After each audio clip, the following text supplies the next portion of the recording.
differently. Our nation does not seek adversaries, but we will not ignore them either. We refuse to be bound by geography. Our new space-based sensor layer will give us persistent, timely, global awareness. These capabilities will remove adversaries' ability to coerce us or our allies and partners. Congress has wisely mandated just such a capability. Rest assured you will see this priority reflected in our upcoming budget request. We are not interested in keeping pace with the emerging threats. We want to outpace them. This requires not just defensive weapons, but a host of enabling technologies that will allow us to integrate missile defense mission across our department. Mr. President, we are ready for this task. This is the Department of Get Stuff Done. From the Missile Defense Agency to the Space Force and across the Joint Force, we're all a part of the missile defense mission now.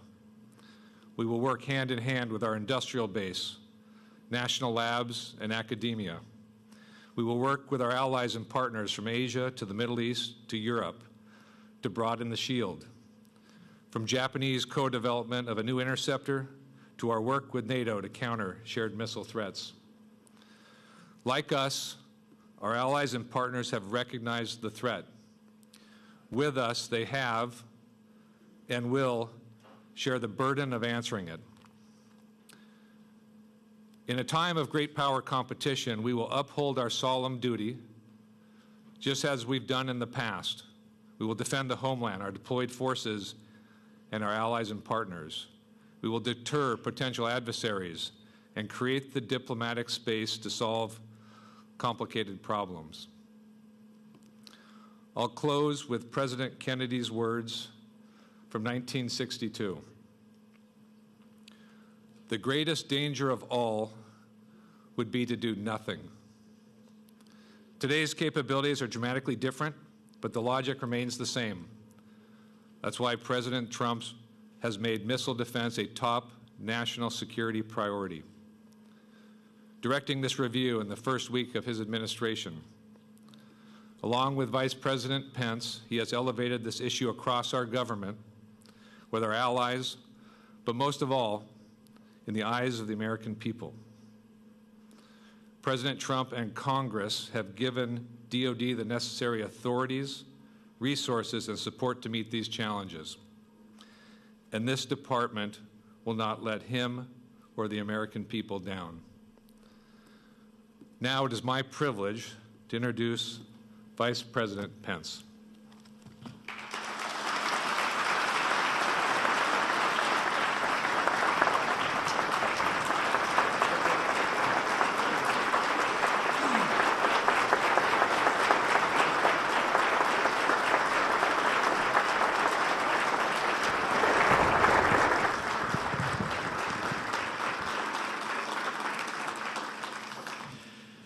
Thank you, Acting Secretary Shanahan, Secretary Mark Elsper, Secretary Wilson, distinguished members of Congress, members of the Joint Chiefs, the leadership of the Armed Forces of the United States, and to all of you who wear the uniform of the United States of America. It is my honor to be with you here today at the Pentagon as our President unveils his vision for our renewed commitment to American missile defense.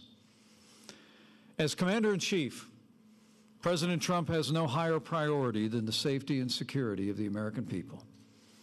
And it's frankly the greatest honor of my life to serve as Vice President to a President who cares so deeply about the men and women of our armed forces and their families. Today, along with all of you, our hearts and our prayers are with the families of the fallen American heroes who were lost in Syria yesterday, as well as those service members who were wounded. We honor their service, and we will honor the memory of the fallen. And their families and our armed forces should know their sacrifice will only steel our resolve that as we begin to bring our troops home, we will do so in a way that ensures that the remnants of ISIS will never be able to reestablish their evil and murderous caliphate.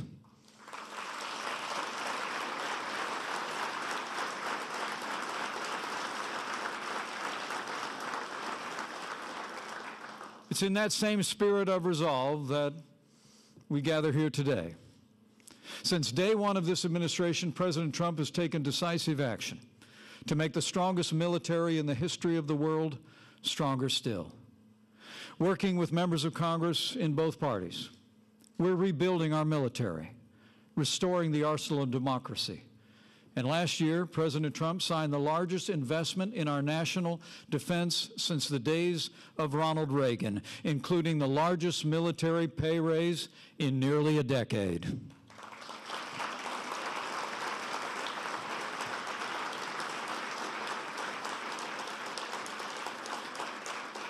At the President's direction, we released a national security strategy that puts America first, pursued the modernization of our nuclear arsenal, and President Trump has taken decisive action to extend American dominance on land, at sea, in air, and in cyberspace, and even called for the establishment of a sixth branch of our armed forces to ensure American dominance in space. In the last 2 years, our President has made great progress to provide for the common defense. And today, by unveiling our new strategy for missile defense, President Trump will take another critical step to ensure the safety and security of the American people and our very way of life. This president knows that the American people believe that America first begins with peace through strength. So now it is my high honor and distinct privilege to introduce your Commander-in-Chief, the 45th President of the United States of America, President Donald Trump.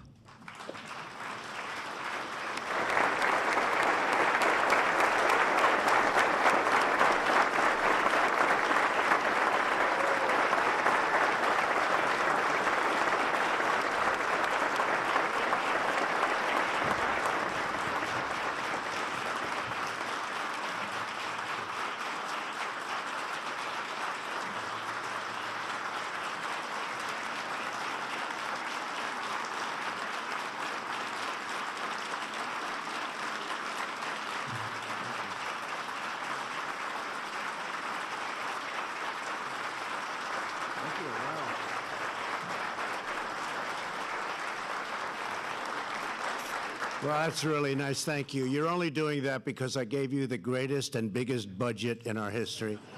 And I've now done it 2 times. And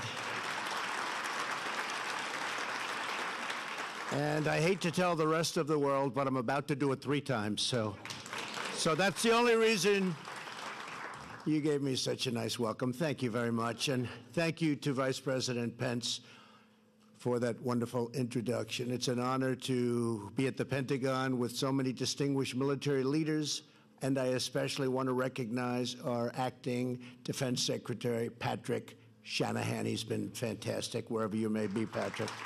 Thank you. Thank you. We were talking just as I came on. I said, Pat, I have to go now. We're talking defense, and we're also talking offense. You know, we can't forget offense either, can we? We have the finest weapons in the world, and we're ordering the finest weapons in the world that you can be sure of. We're here to present the results of my administration's missile defense review. Our goal is simple: to ensure that we can detect and destroy any missile launched against the United States anywhere, anytime, any place. As we all know, the best way to keep America safe is to keep America strong, and that's what we're doing, stronger than ever. Joining us for today's presentation are great champions of missile defense in Congress, Senator Dan Sullivan, my friend. Thank you, Dan, very much. And Representative Mike Turner. Thank you, Mike. Thank you very much. Also joining us from the Department of Defense, our Acting Deputy Secretary of Defense, David Norquist. David, thank you. Secretary Mark Esper, Secretary Heather Wilson, thank you. Undersecretaries of Defense Michael Griffin, Ellen Lord, and John Rood. General Paul Selva, thank you, General. General Mark Milley, thank you, Mark, thank you, and congratulations, very importantly, congratulations. General Joseph Lengyel and General James McConville, thank you very much, everybody, thank you. Before presenting the results of our missile defense review, I want to take a moment to express my deepest condolences to the families of the brave American heroes who laid down their lives yesterday in selfless service to our nation. These are great people, great, great people. We will never forget their noble and immortal sacrifice. This morning, I also would like to briefly address another matter of critical national security, the humanitarian and security crisis at our southern border. Without a strong border, America is defenseless, vulnerable, and unprotected. I also want to thank the military for helping us out during the big caravan period, but now you have more caravans forming, and they're on the way up, thousands and thousands of people. We don't know where they're from, who they are, nothing. We need strong borders. We need strong barriers and walls. Nothing else is going to work. Everyone knows it. Everybody's saying it now. It's just a question of time. This should have been done many years ago. It should have been done by other presidents. And it wasn't. Just like many of the other things we're doing that could have been done many years ago, whether it's our negotiations with North Korea, moving the embassy to Jerusalem. So many things were supposed to have been done many years ago, and they weren't, but we're doing them. A wall has to be built. We need security at our southern border. Drugs flow in. Tremendous percentages of the drugs coming into our country come from the southern border. We're not going to allow it to happen. And that is why our Homeland Security professionals have asked Congress for a steel barrier between the ports of entry to fund more agents, beds, medical supplies, and technology, and to close the ridiculous and dangerous immigration loopholes that no country in the world has but us. The federal government remains shut down because congressional Democrats refuse to approve border security. We're going to have border security. It's going to be tight. It's going to be strong. We're going to let people into our country gladly, but they're going to come in illegally. That includes for the farmers who need help and for others. But we are going to have powerful, strong border security. While many Democrats in the House and Senate would like to make a deal, Speaker Pelosi will not let them negotiate. The party has been hijacked by the open borders fringe within the party, the radical left becoming the radical Democrats. Hopefully, Democrat lawmakers will step forward to do what is right for our country. And what's right for our country is border security at the strongest level. Stop human hijacking. Stop drugs. Stop gangs. Stop criminals. That's what we're going to do. That was my pledge, and that's what we're going to do. We're gathered together to outline the steps that we must take to upgrade and modernize America's missile defense. So important. In a time of rapidly evolving threats, we must be certain that our defensive capabilities are unrivaled and unmatched anywhere in the world. All over, foreign adversaries, competitors, and rogue regimes are steadily enhancing their missile arsenals all over. Their arsenals are getting bigger and stronger, and we're getting bigger and stronger in every way. They're increasing their lethal strike capabilities, and they're focused on developing long-range missiles that could reach targets within the United States. As president, my first duty is the defense of our country. First duty, the defense of our country. And defense has many different definitions and covers a lot of territory. I will accept nothing less for our nation than the most effective, cutting-edge missile defense systems. We have the best anywhere in the world. It's not even close. Our new strategy calls for 6 major changes in missile defense policy. First, we will prioritize the defense of the American people above all else. Our review calls for 20 new ground-based interceptors at Fort Greely, Alaska, and new radars and sensors to immediately detect foreign missiles launched against our great nation. We are committed to establishing a missile defense program that can shield every city in the United States, and we will never negotiate away our right to do this. Second, we will focus on developing new technology, not just investing more money into existing systems. The world is changing, and we're going to change much faster than the rest of the world. This past Tuesday, the Iranian regime tested a space launch vehicle which failed that will provide Iran with critical information, if it didn't fail, that they could use to pursue intercontinental ballistic missile capability and a capability, actually, of reaching the United States. We're not going to have that happen. The United States cannot simply build more of the same or make only incremental improvements. What we've done to Iran since I've become president is rather miraculous.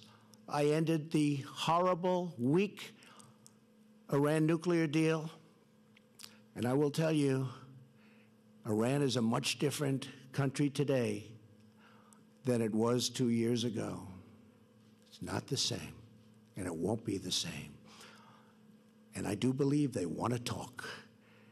It is not enough to merely keep pace with our adversaries. We must outpace them at every single turn. We must pursue the advanced technology and research to guarantee that the United States is always several steps ahead of those who would do us harm. Third, we will protect the American people from all types of missile attacks.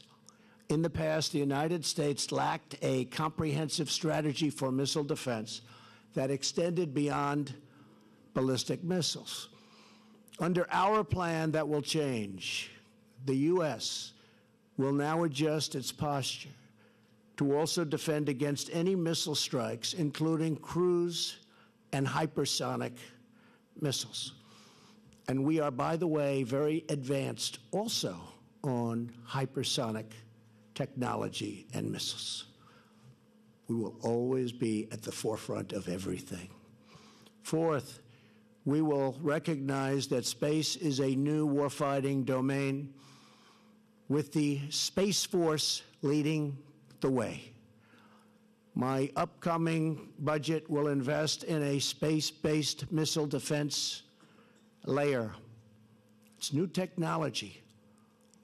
It's ultimately going to be a very, very big part of our defense and obviously of our offense. The system will be monitored, and we will terminate any missile launches from hostile powers or even from powers that make a mistake. It won't happen, regardless of the missile type or geographic origins of the attack. We will ensure that enemy missiles find no sanctuary on Earth or in the skies above. This is the direction that I'm heading. We have some very bad players out there, and we're a good player, but we can be far worse than anybody if need be. I've always known, and I've watched and I've seen, the stronger you are, the less you will need whatever that strength may be. Fifth, we will remove bureaucratic obstacles to dramatically speed up the acquisition and deployment of the new technology. And sixth, we will insist on fair burden sharing with our allies. I've made it clear we are protecting many, many wealthy countries. One country, they said, has an unsustainable cash flow. In other words, they make so much money they don't know what to do with it. I said, send it our way. We're protecting you. Send it our way. We protect all of these wealthy countries, which I'm very honored to do. But many of them are so wealthy they can easily pay us the cost of this protection. So you'll see big changes taking place. And we've had great talks with countries, friendly talks.